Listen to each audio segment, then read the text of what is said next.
बारे में कुछ कम जानकारी होगी, तो हम इस विषय पे चर्चा करते हैं। आइए ब्लैक बोर्ड पर चलते हैं। आप लोग इलेक्ट्रीशियन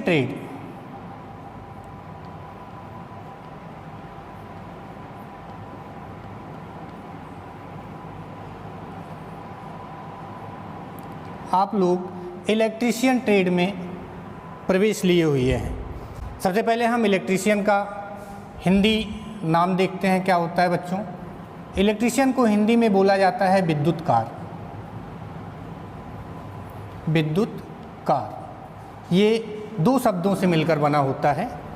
पहला शब्द इसमें दिया गया है, ध्यान से आप लोग देखेंगे तो सबसे पहले इसमें दिया गया है विद्युत, दूसरा दिया गया है कार। हम विद्युतकार का शाब्दिक अर्थ समझते हैं या इसे विच्छेद करके या संधि विच्छेद करके समझने का प्रयास करते हैं, तो ये हो जाता है आपका विद्युत धन कार। अर्थात हम इसे कह सकते हैं विद्युत से संबंधित कार्य करने वाला व्यक्ति। देखिए बच्चों, विद्युत से संबंधित कार्य करने की बात जहाँ तक है, आप देख रहे हैं आपके जीवन में विद्युत से संबंधित कई ऐसे उपयोग आते हैं जिनका प्रयोग आप लोगों ने कर लिया है। तो कहने का सीधा तात्पर्य हमारे यही है कि यदि आप विद्युत से संबंधित थोड़ी बहुत जानकारी रखते हैं, थोड़ा बहुत कार्य कर लेते हैं, तो आपको हम विद्युतकार नहीं बोल सकते। विद्युतकार का तात्पर्य यही होता है कि विद्युत से संबंधित सभी कार्यों को करने वाला,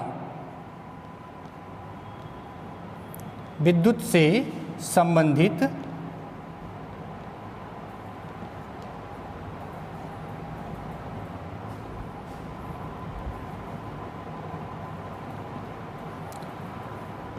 सभी कार्यों की जानकारी, या हम ये भी बोल सकते हैं कि जानकारी, या हम ये भी लिख सकते हैं कि सभी कार्यों को जानकारी या सभी कार्यों को करने वाला।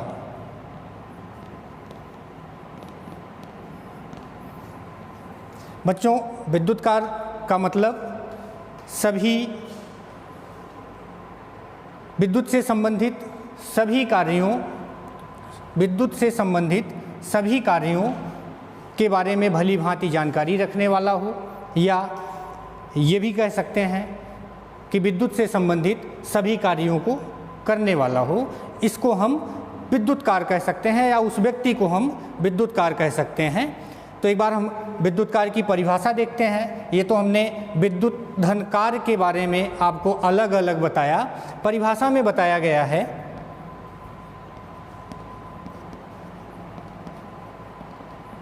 परिभाषा, हम परिभाषा समझते हैं।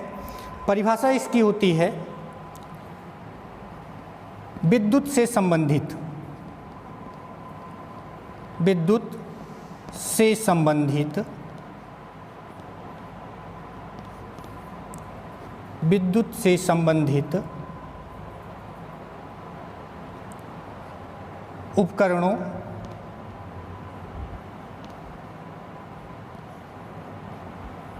विद्युत से संबंधित उपकरणों की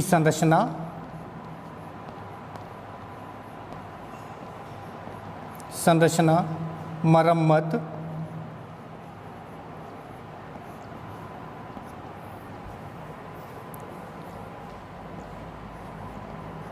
आदि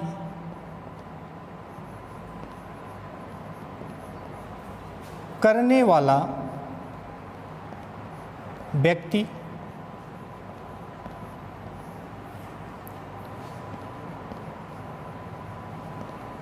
विद्युतकार कहलाता है।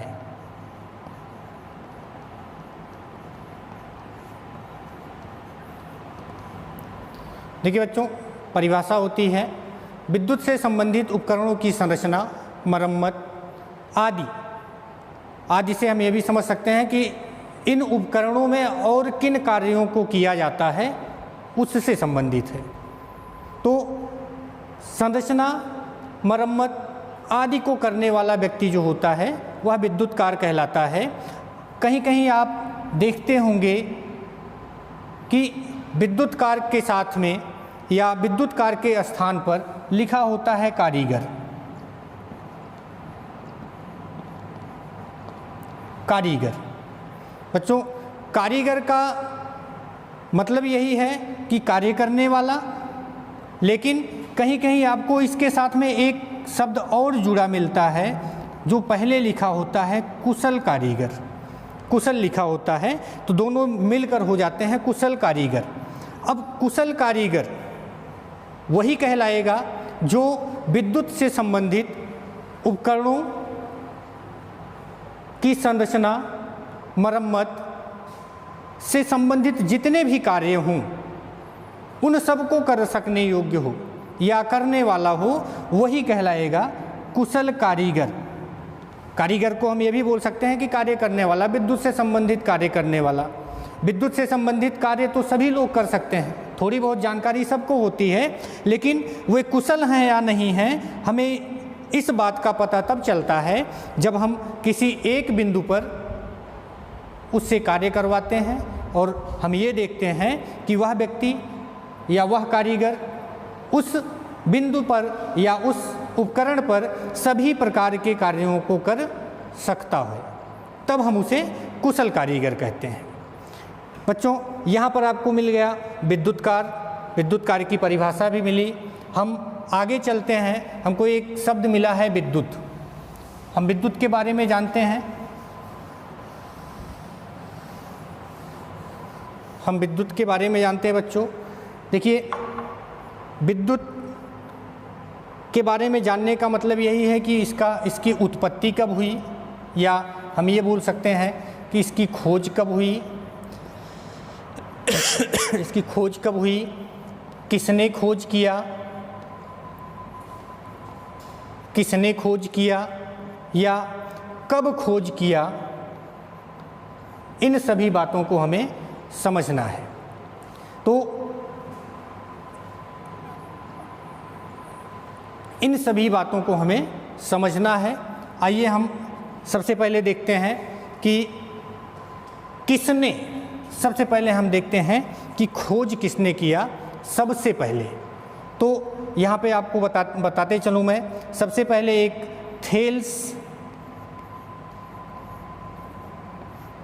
थेल्स नामक एक वैज्ञानिक थे। ये यूनान के रहने वाले थे, इसलिए इनको बोला जाता है यूनानी वैज्ञानिक।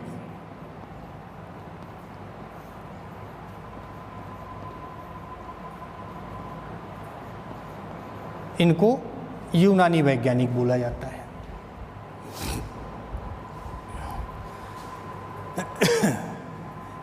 हम आगे बताते हैं आपको थेल्स के बारे में कि ये एक यूनानी वैज्ञानिक थे। सर्वप्रथम इन्होंने ही विद्युत की खोज की है, और जिस विद्युत की खोज थेल्स के द्वारा की गई उसे बताया गया, या थेल्स ने उसको कहा कि यह स्थिर विद्युत है, स्थिर विद्युत है।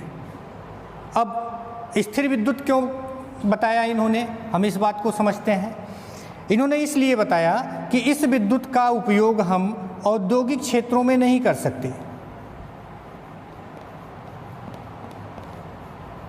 इसका उपयोग हम औद्योगिक क्षेत्रों में नहीं कर सकते थे, इसीलिए इन्होंने इस विद्युत को स्थिर विद्युत बताया। अर्थात जहाँ पर इन्होंने इसकी उत्पत्ति की या जहाँ इन्होंने विद्युत के प्रभाव को ढूंढा, उन्होंने उस प्रभाव को देखा कि वह प्रभाव एक स्थान पर स्थिर रहने वाला है, इसलिए उन्होंने नाम दे दिया कि यह विद्युत जो है स्थिर विद्युत है। कैसे खोज किए थे हम ये देखते हैं। थेल्स के द्वारा जब विद्युत की खोज की गई तो उन्होंने दो पदार्थ का उपयोग किया है विद्युत को खोजने के लिए। पहला पदार्थ था कहरवा और दूसरा पदार्थ था रेशम। बच्चों ने दो पदार्थ का उपयोग किया है, कहरवा और रेशम। समझते हैं कि कहरवा और रेशम का प्रयोग इन्होंने किस तरह से किया था जिससे इनको विद्युत प्राप्त हुई। तो इन्होंने क्या किया कि रेशम पर कहरवा पदार्थ की छड़ से घर्षण की प्रक्रिया प्रारंभ की। थेल्स ने रेशम पर कहरवा पदार्थ के छड़ से घर्षण करना प्रारंभ किया। तो ये देख रहे हैं कि कहरवा जो पदार्थ है या कहरवा की जो छड़ है वह कागज के टुकड़े को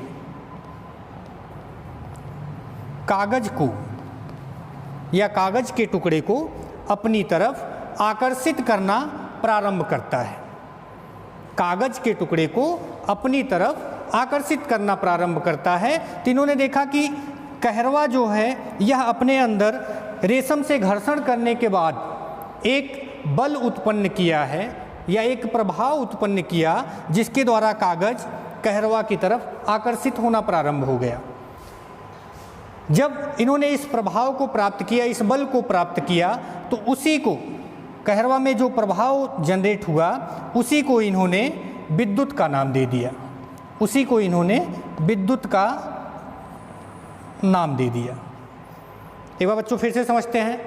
यूनानी वैज्ञानिक थेल्स के द्वारा, या हम डेफिनेशन के रूप में समझ लेते हैं, परिभाषा के रूप में समझ लेते हैं कि यूनानी वैज्ञानिक थेल्स के द्वारा कहरवा और रेशम, कहरवा पदार्थ के टुकड़े और रेशम के आपस में घर्षण के द्वारा इन्होंने देखा कि कहरवा में एक बल उत्पन्न हो रहा है जो कागज के टुकड़े को अपनी तरफ आकर्षित करने का प्रयास कर रहा है। तो इन्होंने उस बल को या उस प्रभाव को विद्युत का नाम दिया। थेल्स ने उस प्रभाव को विद्युत का नाम दे दिया। इन्होंने ये भी बताया कि ये जो विद्युत उत्पन्न हो रही है, इन्होंने जिसको विद्युत का नाम दिया, जिस प्रभाव को, उन्होंने कहा कि ये जो प्रभाव उत्पन्न हो रहा है आपके कहरवा नामक पदार्थ की क्षण में, यह उसी पदार्थ तक ही सीमित है या उसी क्षण तक ही सीमित है। उस प्रभाव को ये किसी दूसरे क्षण में या दूसरे पदार्थ में उत्पन्न नहीं कर सकते। यदि उत्पन्न करना है तो उस पदार्थ को भी इनको रेशम के टुकड़े से घर्षण करना पड़ेगा।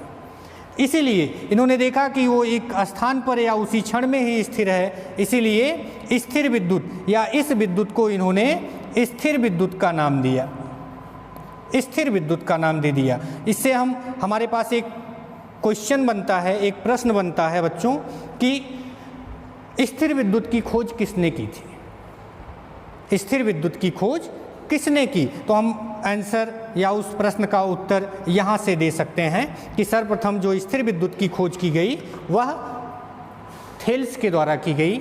ये भी पूछ सकता है कि ये थेल्स जो थे वो कहाँ के थे? तो यहाँ पे आप ये भी बता सकते हैं कि थेल्स यूनानी वैज्ञानिक थे जिन्होंने सर्वप्रथम विद्युत की खोज की है।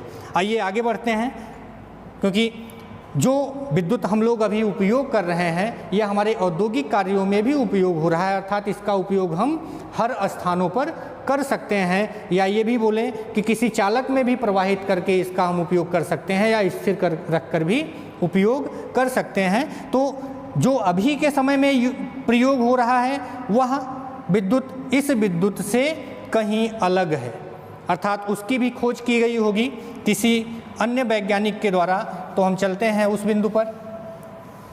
देखिए बच्चों, एक नाम आपको मिल गया थेल्स, इनके द्वारा खोज की गई। इनके बाद 19वीं शताब्दी में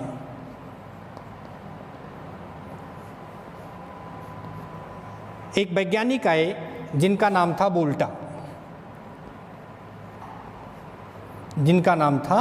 बोल्टा। इन्होंने भी विद्युत की खोज की है, और इन्होंने जिस विद्युत की खोज की इन्होंने उस विद्युत को इन्होंने बताया कि औद्योगिक कार्यों के लिए उपयोगार्थ भी है। उस विद्युत को इन्होंने बताया कि यह औद्योगिक कार्य में भी उपयोग किया जा सकता है। तो कैसे खोज किया इन्होंने, हम आगे बढ़कर देखते हैं। ये पदार्थों की रासायनिक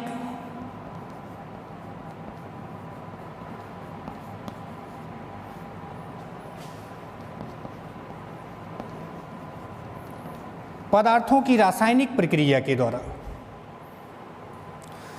बच्चों, वोल्टा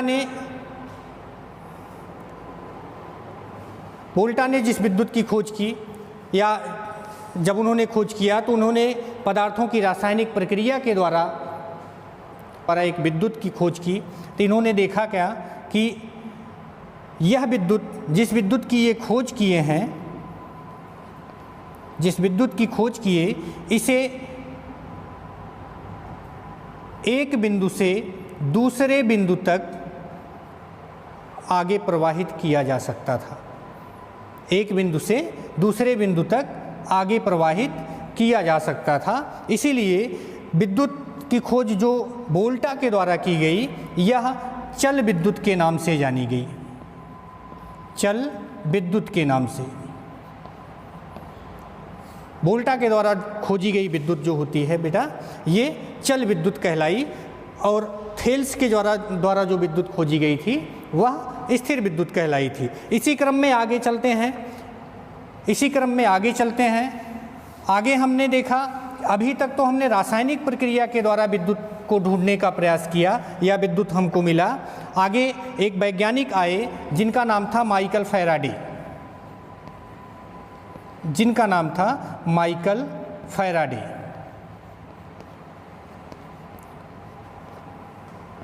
माइकल फैराडे ने भी विद्युत की खोज की है। अंतर यही है कि थेल्स दो पदार्थों के द्वारा ढूंढे हैं विद्युत को, वोल्टा ने रासायनिक प्रक्रिया के द्वारा विद्युत की खोज की है। फैराडे ने क्या किया है? फैराडे ने किया कि चुंबक के द्वारा उत्पन्न होने वाली बल रेखा, जिसे बोला जाता है चुंबकीय बल रेखा, चुंबकीय बल रेखा, फैराडे के द्वारा जो विद्युत खोजी गई वह, एक मिनट, सॉरी बच्चों, ये गलत हो गया थोड़ा सा, चुंबकीय रहेगा। चुंबकीय बल रेखा का चालक के द्वारा, चुंबकीय बल रेखा का चालक के द्वारा छेदन करवाकर,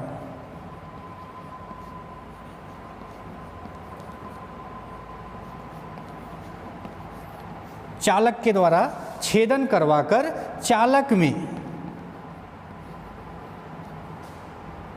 चालक में विद्युत वाहक बल की उत्पत्ति की। विद्युत वाहक बल की उत्पत्ति की है इन्होंने। और ये विद्युत जो फैराडे और वोल्टा के द्वारा खोजी गई है, इसी विद्युत का उपयोग आज भी हम उस समय से आज तक करते चले आ रहे हैं। और जहाँ तक मेरा अनुमान है, आगे भी हम इसी विद्युत का उपयोग करते रहेंगे।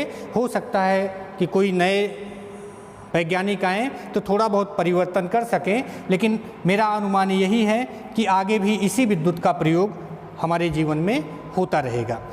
तो आपको तीन वैज्ञानिक मिले बच्चों, थेल्स, वोल्टा और माइकल फैराडे।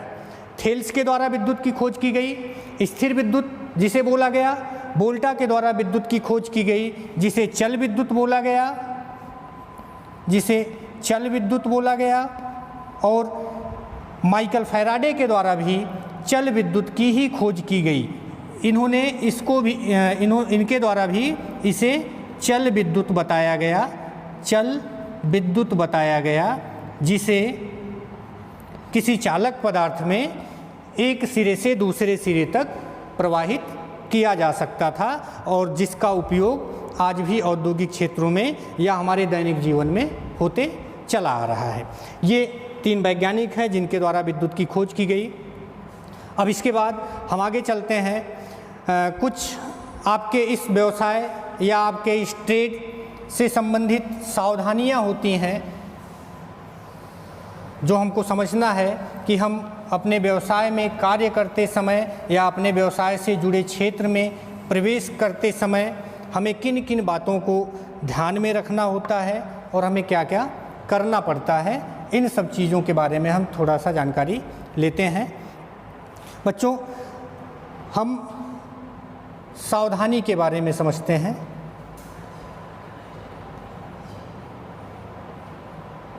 हम सावधानी के बारे में समझते हैं। देखिए, ये व्यवसाय या ये क्षेत्र आपके लिए नया है, क्योंकि आपने नया प्रवेश लिया है, तो ये व्यवसाय आपके लिए नया है। इसलिए हम आपको इस व्यवसाय में कार्य करने या अध्ययन करने से संबंधित कुछ बातों को बताएंगे, जिसमें सबसे पहले होता है, यदि हम इस व्यवसाय से संबंधित कोई कार्य करते हैं तो सबसे पहला बिंदु हमारा होता है कि हम कार्य के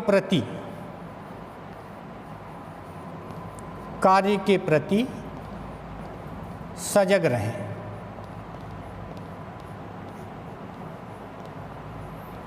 कार्य के प्रति सजग रहें। बच्चों, कोई भी कार्य करना हो तो यदि हम उस कार्य के प्रति स्थिरता या सजगता नहीं बरतेंगे या ध्यान नहीं देंगे तो हो सकता है हमारा कार्य सुचारू रूप से ना हो पाए, या सुचारू रूप से ना होने की बात छोड़ देते हैं, कोई ऐसा कार्य हो जिससे हमें दुर्घटना भी हो सकती है। तो सबसे पहला कार्य हमें यही होगा कि कोई भी कार्य करें हम, तो हम उस कार्य के प्रति एकदम पूरी तरह से सजग हों, अपने आप को पूरी तरह उस कार्य के प्रति केंद्रित करें। तब हमारा कार्य जो होगा, हमें सुरक्षित रहने के लिए, हमारे कार्य को करने के लिए हम अपने आप को सुरक्षित भी पाएंगे और हमारा कार्य भी आसानी से हो जाएगा। दूसरी बात आती है